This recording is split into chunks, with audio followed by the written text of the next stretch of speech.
Hello again, Andy with Handy Andy Handyman, and we're out today looking at a deck for a real estate agent in Brookhaven. And this is a pretty unusual project. Whoever built this thing out, they framed it out in 4 by roughly 8-10 foot sections with 6 by 4 posts, which I've never seen. I mean, structurally, you would think it would carry the load, but it really wouldn't meet code. This stuff is supposed to be framed on a 16-inch off-center framing with 2x6s or 2x8s or 2x10s, and we haven't done that here. So to really correct this thing, and then the other challenge is, by framing it the way they did, you've got a ton of weight. It's really interesting how they did it. You know, they actually, the challenge with some of their joist hangers is they've been up for a while and they nailed these instead of screwing them. But I've been out here a long time and I've never seen a deck built this way. I mean, I've got 25 years here in Atlanta and I'm a 4th generation contractor.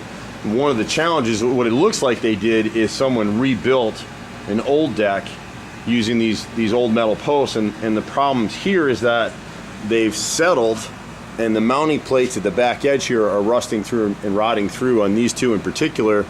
So they've actually wedged some wood behind it to keep the deck elevated and level, and they just need to be replaced. That's the challenge with metal posts like this, is that if they had painted the tops with Rust-Oleum and maintained them, they never would have rusted, but over time the water's dripping down along the back edge of this rim board and getting sucked in across the plate. So these two right here are pretty well shot, and when you come to this right rear corner of the deck, you can actually see, because they nailed these 4x6s together, you can see the gap where it's pulling away at this corner. So this corner has pulled from the rest of the deck.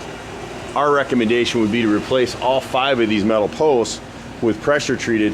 I'd leave these in here for now, these center posts, to help carry some of the load.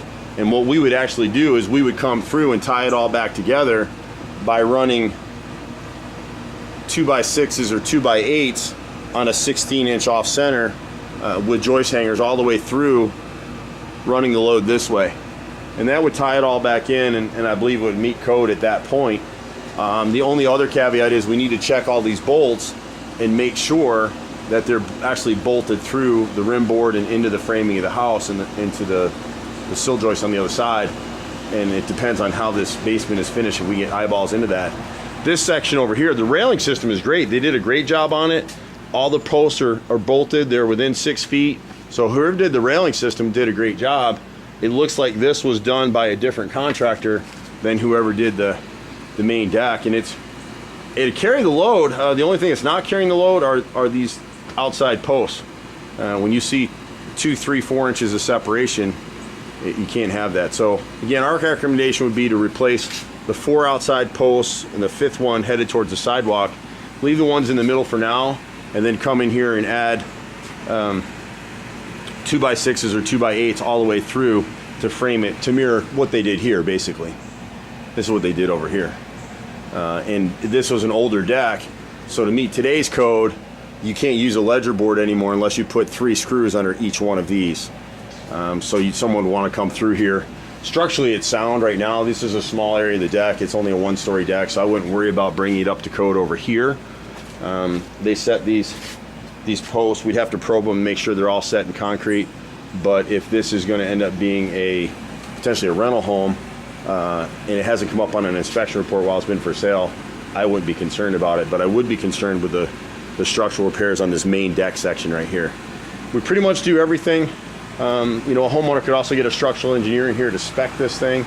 I probably wouldn't go that expense, but you can if you want, just because the way it's built, it doesn't meet code. So either way, if you come back in and do what we're suggesting, I think it will slide through on code, and you'd have proper support for the load that's coming off this deck. It's a great deck. Otherwise, it's built like a tank. You could almost run a tank across it, except for what's happening to these metal posts. So we pretty much do everything. We've been out here a long time, my brother and I, almost 25 years in Atlanta. We'll do about 96% of what you might need done on a house, from carpentry to minor electrical, plumbing, roof repairs, gutters, all that stuff. Painting, flooring, you name it, we do it. We're at 770-912-2829.